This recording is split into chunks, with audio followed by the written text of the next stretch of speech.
cool. So, all right, ready? 3, 2, 1. Today on the pod, we're welcoming Chef Chris Clime, the executive chef at Passion Fish down in Reston, Virginia. Chef, welcome to the pod. hello, Matt.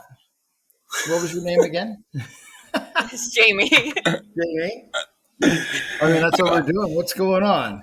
So just a little backstory. So, Chris and I have history. We worked together. I opened Passion Fish back. What was that with you, Chef? 2009? 2008. 2008. Yep. And the height of the Wall Street was crashing. It was like this big Armageddon, and we were opening a $4 million upscale restaurant in the middle of suburbia for the first time. Yeah, because why not? That's what you do when you double down in that case. So that time it was too late. The cart was already out of the stall. So yeah. I have some history with Chef. We worked for several years. I lived in DC for about 7 years. Chef, you've been in that area, the sort of the Metro DC area, Maryland, Washington, Virginia, for almost 30 years plus now. I mean, how long have you been working as a professional chef in the DC area?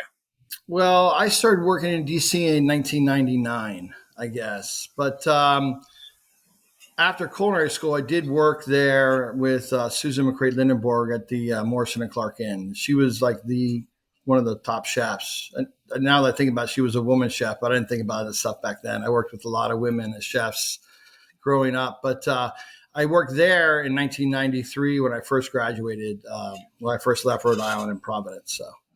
Yeah. So after that, as a cook, I then went back down to Charleston to finish up a bachelor's degree, which I ended up just cooking instead, and went and started working with Donald Berkman at Blossom Cafe and then Magnolias and so forth. And I had a great little pilgrimage down there. I really loved the people. It was very nice. Keeps me more calm because I used to be more intense. I'm a lot less intense. I think that's maybe children. And trying to keep my staff with me longer, probably. But when I went down to Charleston, I worked with a lot of different chefs, like I was told to do, especially for you young people. I had a lot of great mentor chefs that told me to work with as many chefs as possible and get as much experience to see what kind of, style that I would enjoy. And down in Charleston, it was really nice. It was before, the Sean Brocks and all that. This was in 93. It was more like Scott Crawford was there. Ken Badrinsky I worked with, and still good friends with him now. And he owns a restaurant in Charleston still.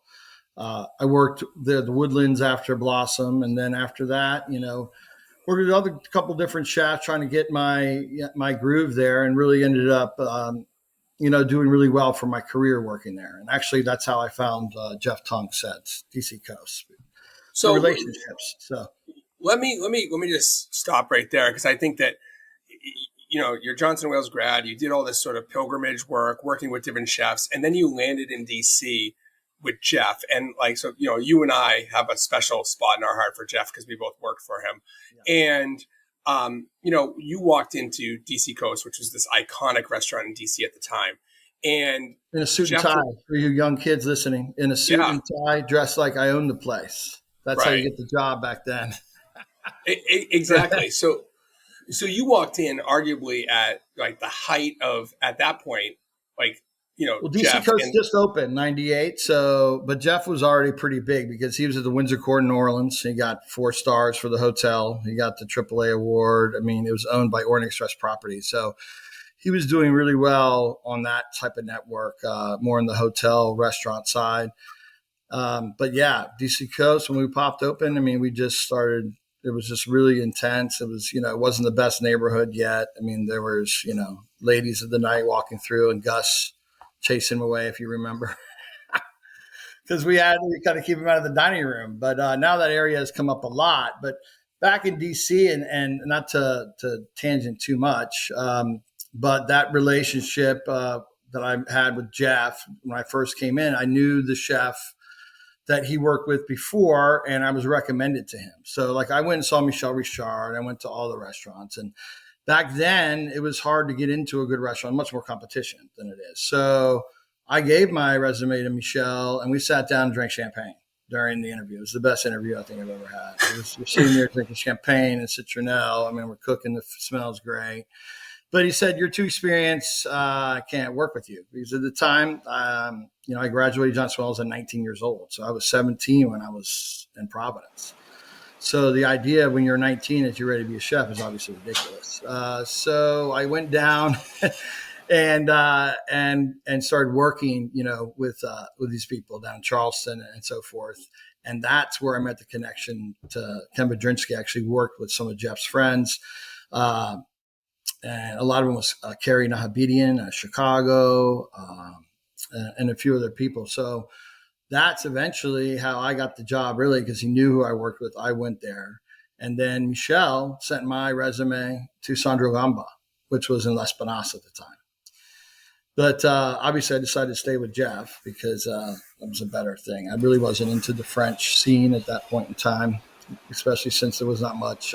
You mentioned loyalty with staff. I mean, they wanted me to come in and then take over the sous chef's job because he didn't think the guy was doing a good job, which I thought was a terrible way to run a team, right?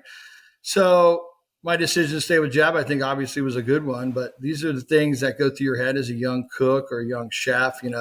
I didn't jump around. I found places I wanted to work in kitchens. And if I needed more experience on something, I would do it in my free time. So like a 40-hour work week would be considered part-time, obviously. Back then, especially.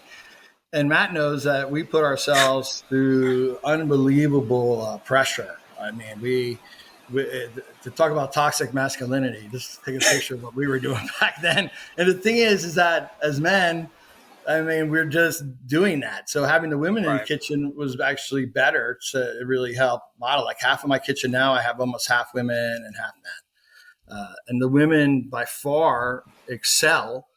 But the one thing they don't have is the confidence. I'll have someone like Matt come in and tell me I can run the cold side, but doesn't know half the dishes. But the girl's been running the side, has been running all the dishes for the whole time. And I'm like, well, you're ready to go to hot side. I can't do it, chef. Yeah, yes, you can. I mean, so just seeing the different, the way that people react and also the cultures, because I speak fluent Spanish. Thank God that I took it in class in school and I practiced because my whole team pretty much is from Latin America. I mean, Chef, so let me jump in there because I want to talk about sort of where you are now. But I think that Jaime and I teach at Johnson & Wales at a culinary school, and we talk a lot just organically. We go back to the old days, what it used to be like, and it's not to scare students, but it's to let them know how things have changed for the better. I want you to touch a little bit because maybe this is my own personal question. Well, shell shock almost. Talk about the intent. Talk about the intensity that it was. And so the idea is that you come in and there's an unbelievable amount of, you would think it's chaos, but we're organized. So we have our checklist, mise en place sheets, production lists, everything else, but none of that matters, especially since we were opening new restaurants. So we were doing new cuisine. We were teaching new staff at the same time that we were learning. And we were at the whim of the chef who, if he didn't like it, just change his mind midstream. And we just flow with it. Right. Mental toughness. I mean, you'd have to have coming in. And I think that it brings a lot of stress. Obviously, obviously people that are creative, they get into the cooking business. And, I have, ADD issues, but I never took medication until like my mid 40s, and I was running like 3 restaurants and 3 kids. And I was just like, I just couldn't get a hold of it all. Right. But naturally in creative environments there's a lot of creativity, right? But then we have to put it in production mode. So this is the intensity we're talking about. So we would go in at 7, 8 o'clock in the morning, and we wouldn't leave until 9 or 10 at night if you were an opener. If you were the closer, you'd roll in at 10 or 11 o'clock, and you'd be there till 1 or 2. Usually actually 12:31. We would push hard to get out because, of course, we had to make it to the bar. But, those kind of things when we were younger, that intensity of 6-day weeks was considered almost normal. I fought for not doing that, but we would also, work in excess of 60 hours, which it's hard on the body. And it's hard mentally. Now, I don't do anything near that. I don't work my guys more than 45, 50 if I have to. Usually they average about 50. But some weeks it might be 55, but nothing like it used to be. So reducing the hours, we're actually paying the staff more. But in the olden days, like it was, there was just so much competition, right? So the thing that irritated me the most about those days then was the cooks sabotaging each other because everybody wanted to be the chef, right? I remember at DC Coast, that was the way. Even though we only had a couple of culinary kids, we had Travis, we had this other kid, Eric, and then we had some Latin staff, Horacio, and then we had our South Africa. It was an African guy on the Bullet Pond. What was his name on Sauté? DC Coast. Oh God, it escapes me. It does. But anyway, some professional cooks mixed in with some guys that wanted to be chef, and they would sabotage mise en place. They wouldn't work together, and I would come in, and I was a tournant and work different stations. I was like, listen, if you don't help and if I don't prep and set up, I will strip the station empty, And they're doing things like that, salt, pepper gone, everything pepper gone, and a multi-level kitchen, that's a nightmare, right? You come in the next day, it's not good for the restaurant, it's not good for the team. But those kind of things were, I don't know if they were permitted or allowed, or the chef just wasn't focused on it, because the chefs were trained by that browbeat mentality instead of the other way, which is more by inspiration, which is how I train now. Is completely different. More for inspiration and excitement for the ingredient, and getting people excited because we're able to work with a lot of different ingredients and a lot of premium luxury ingredients that people can't. I mean, I have 3 different caviars in my walk-in. I have different. I have a 140-pound bluefin tuna that came in yesterday, loin.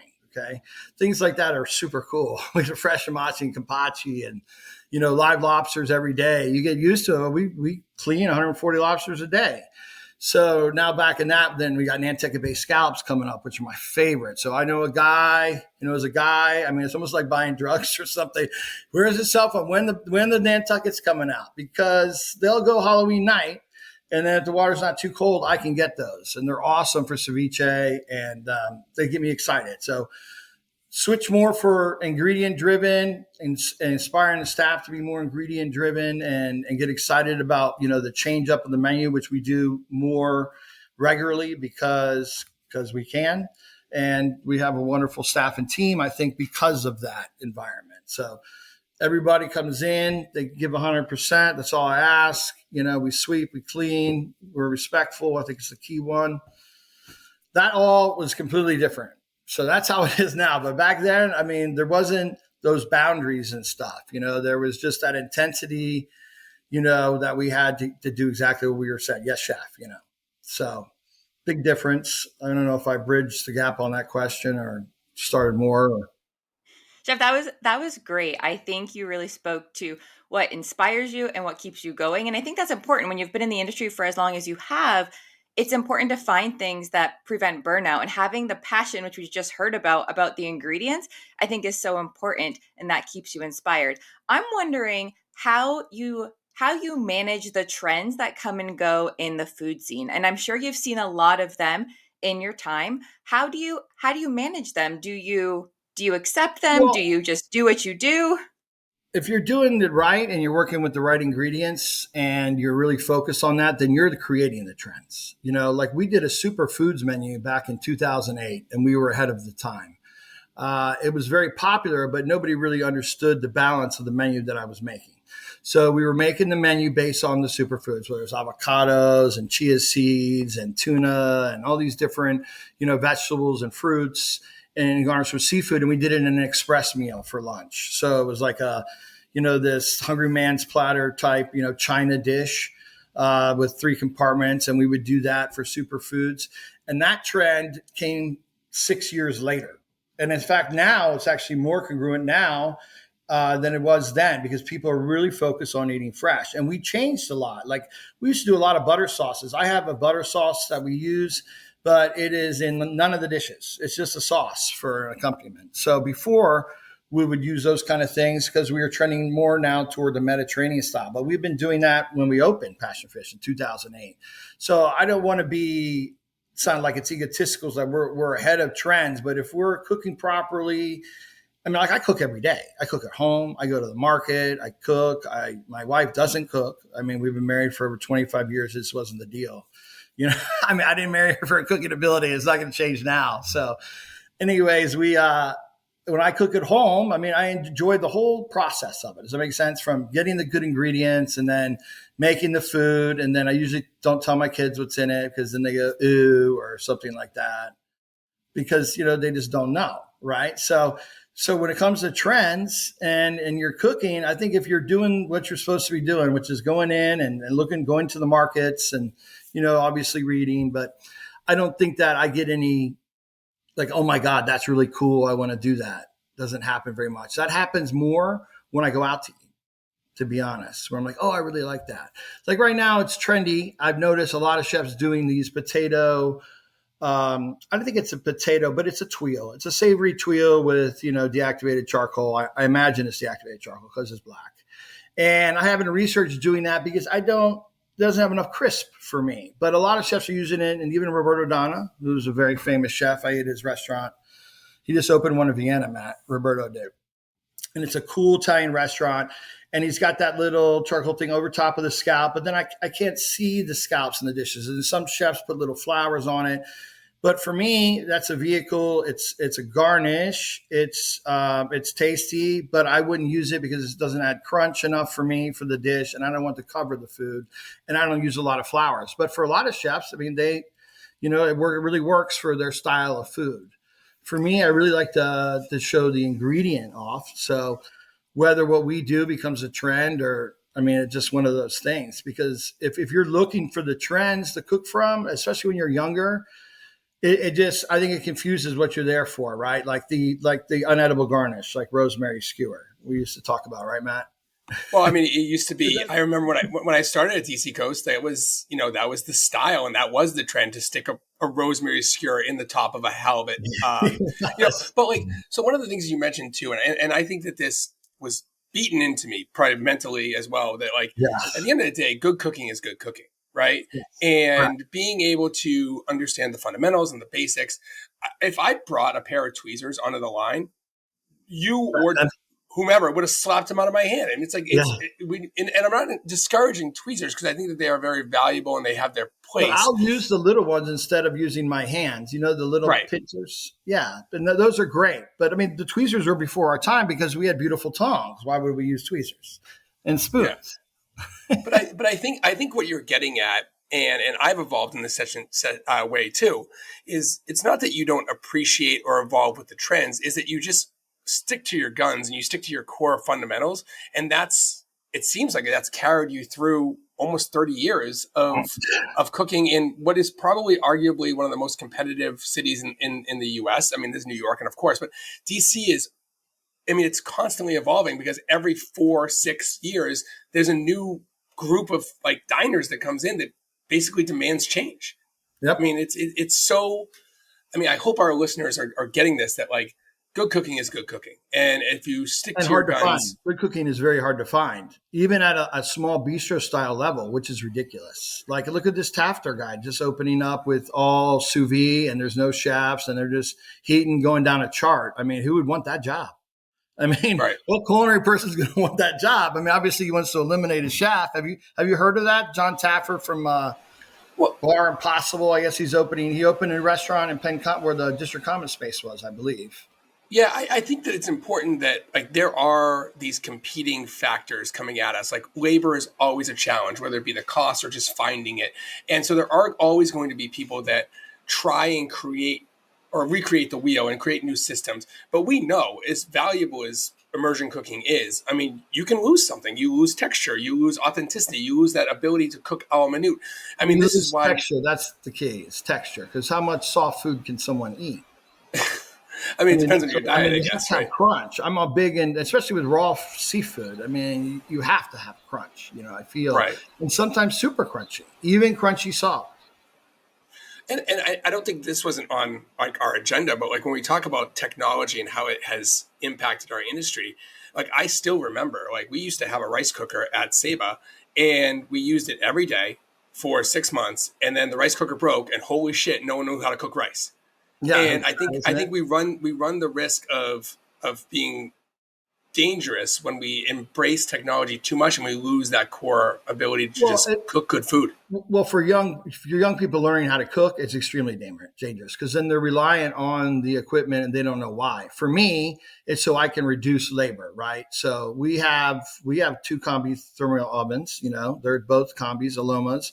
We have 3 CVAPs in the restaurant that was developed, for Kentucky Fried Chicken, but it's a water bath in there, and then it controls crispy and crunchiness. It keeps bread perfect for hours at a time. So if we wanted to serve warm, moist Parker House rolls, you can do that without baking to order. Things like that save tremendous amount of time. Even past hors d'oeuvres for banquets, crispy stuff, empanadas, spring rolls, we can cook them crispy, plate them, and not sauce them and put them in the CVAP and hold them during the time. So every time the appetizers go out, they're perfect and hot and crunchy and what they're supposed to be without necessarily having a cook back there to monitor it. For instance, yesterday we had a party between 3 and 5. It's changeover time. It's in the back.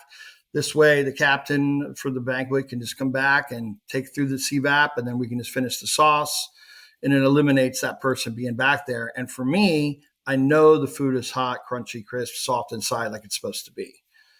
That's the key. So technology, when you have that, when you have a knowledge of cooking, can really, really help you, right? That's what we're getting at. But the kids that just want to, I wish there was an app to teach everything I knew that you could just pop in the back of your head like Matrix, but it just doesn't work that way, right? I mean, we just have to you just have to do it. It's a blue collar skill. We work with our hands, right? So it's something that you have to practice. You can read about it, and that's great. I mean, I have the gastronomy, the big, huge Bible of ingredients. And I've been cooking since 1991 professionally, and I probably know 60% of those ingredients. Some of them maybe I haven't seen before, different countries or whatever. There's so much out there in cooking, which makes it so exciting for me, because the management part and the inventory part and all the food costs, that's very important. But I feel if you're running a good, solid kitchen, then that stuff comes in play.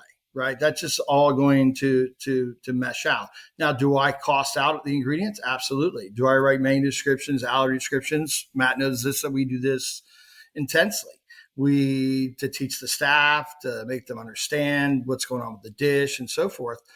But without the actual basis of the information doing day in and day out, which is probably what the young kids don't want to hear, but it's true. Well, the chefs tell you it's true. It works out.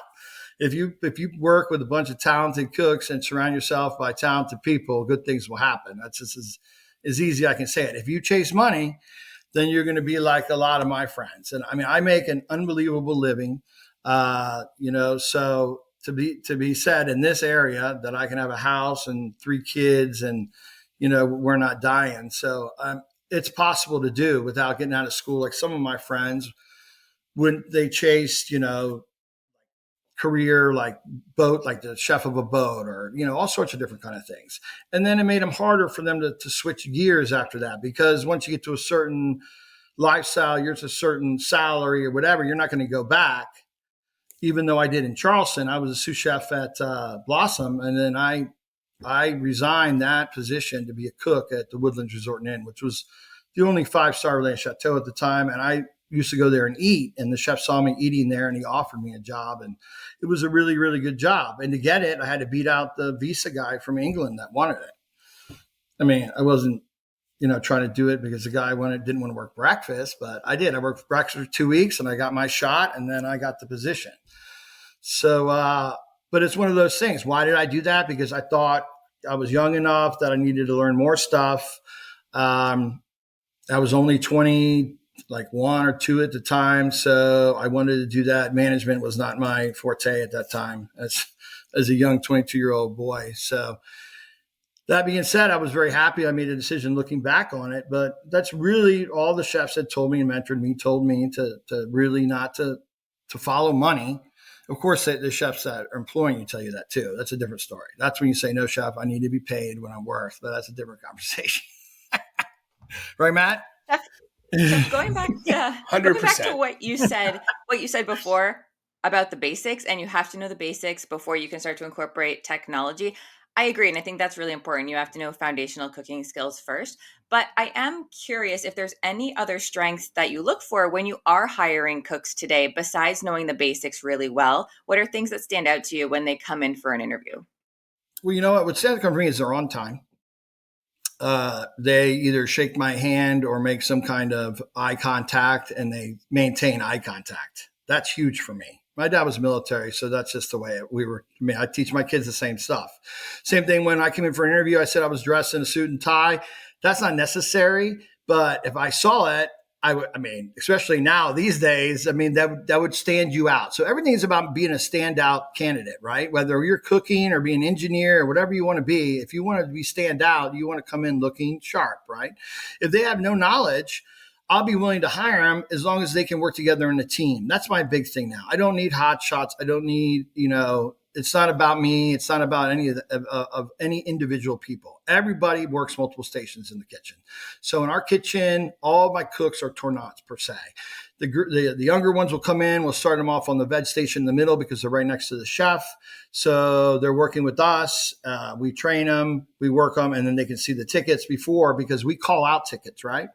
So the cooks, they have to hear what the calls are. We don't use screens and anything else. Pretty old school call, repeat.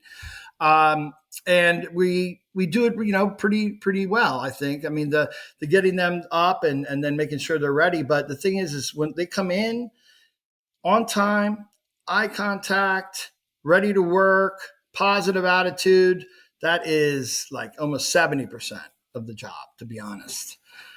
We had some cooks that come in with little cook experience, but with that kind of, paying attention, we give them the mise en place sheets and we tell them about the dishes.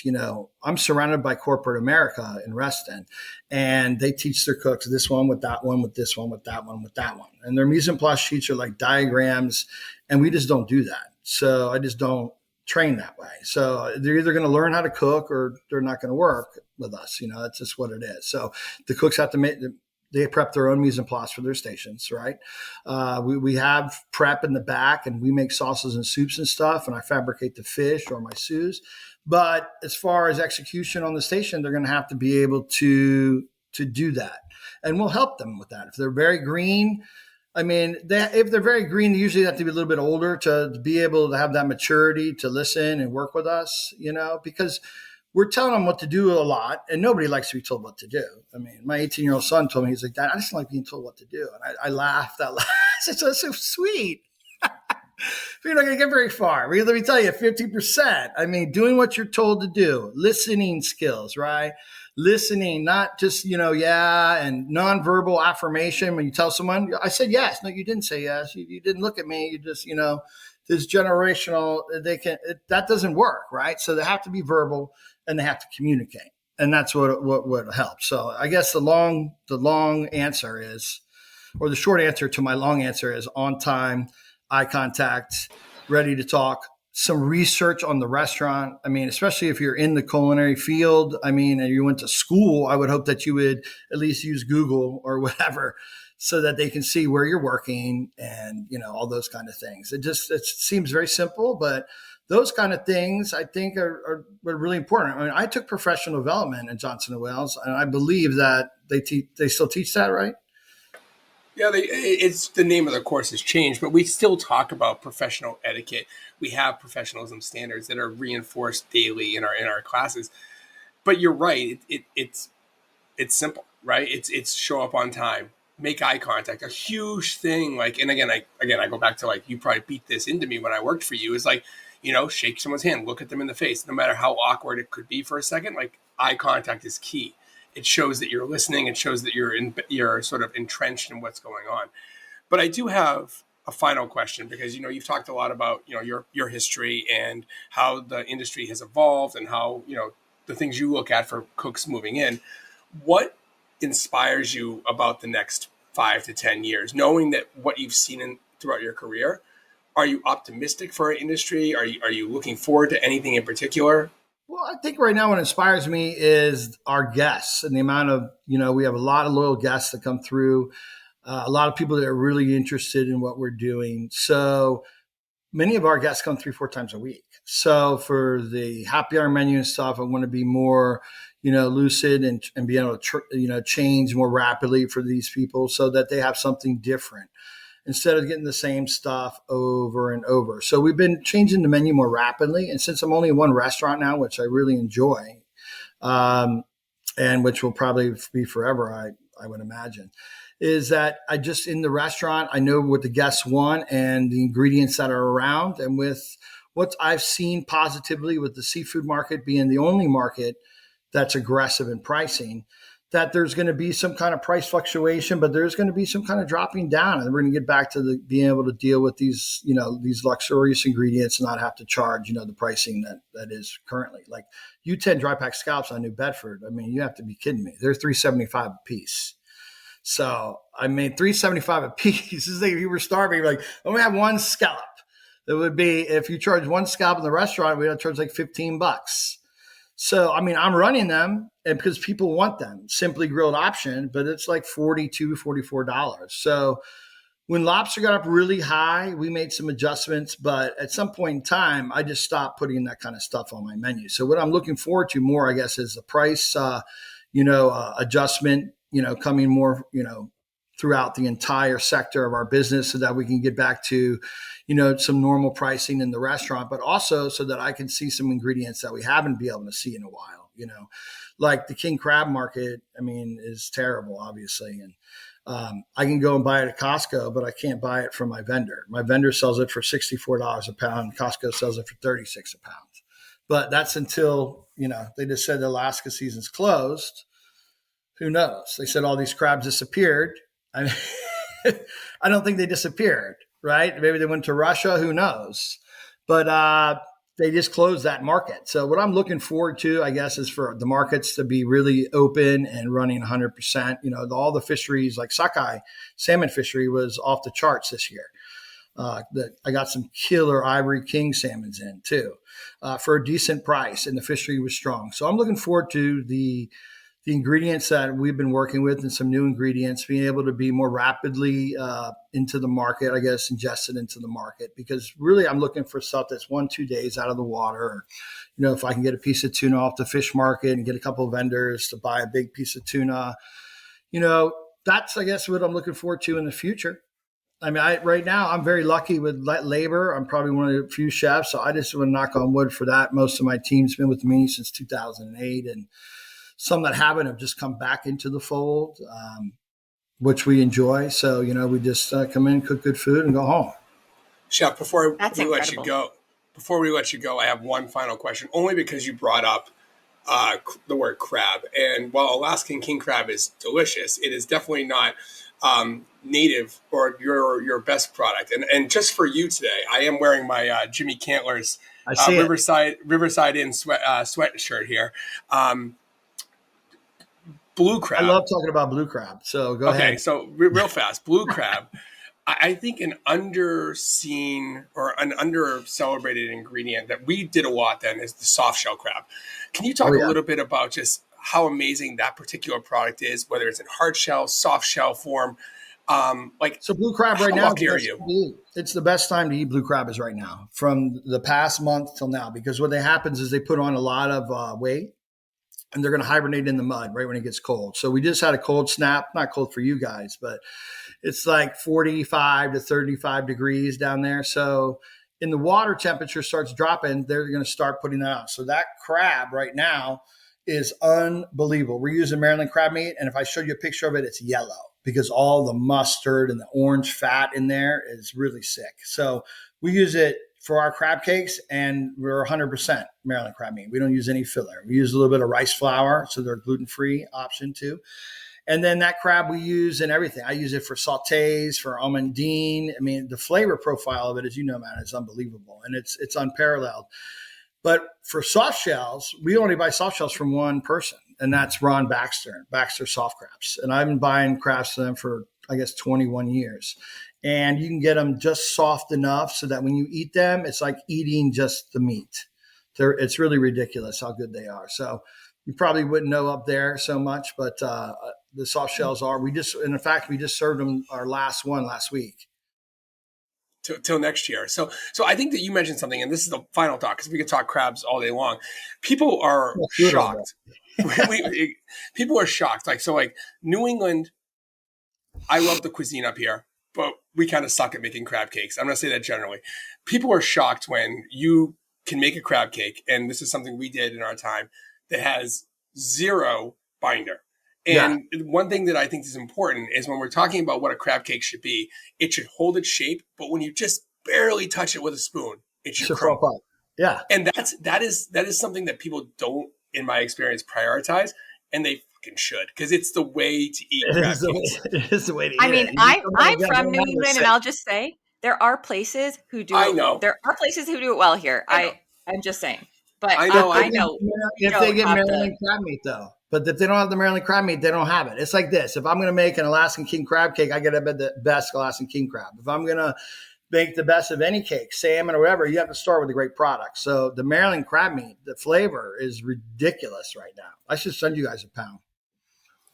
I'll send you my address. Overnight, chef. I'm telling you, it's unbelievable right now. And people don't understand. It's like, this is the best time to eat hard crabs, even though, it's not very popular right now. But I went to Bethesda Crab House and had some crabs the other day because he does a great job. And all he does, he stabs the crabs to order with an ice pick. He's old school. So 30% of the crabs that aren't alive, whatever, he throws them, tosses them. Everything goes in live, and they're unbelievable. I mean, he charges for it, but it's the real deal, right? I mean, I don't think there's ever a bad time to eat crab. I love Indeed. Crab. I have to agree with you. All right. Well, there it is, chef. Thanks for the time. I know you got to get to work, start serving some of the best ingredients. If you're ever down in Reston, Virginia, make sure you check out Passion Fish. It is the real deal. Great ingredients, scratch cooking, all old school. We should celebrate that. So, chef, thanks again for the time. All right. It was nice meeting you. And thank you, Matt.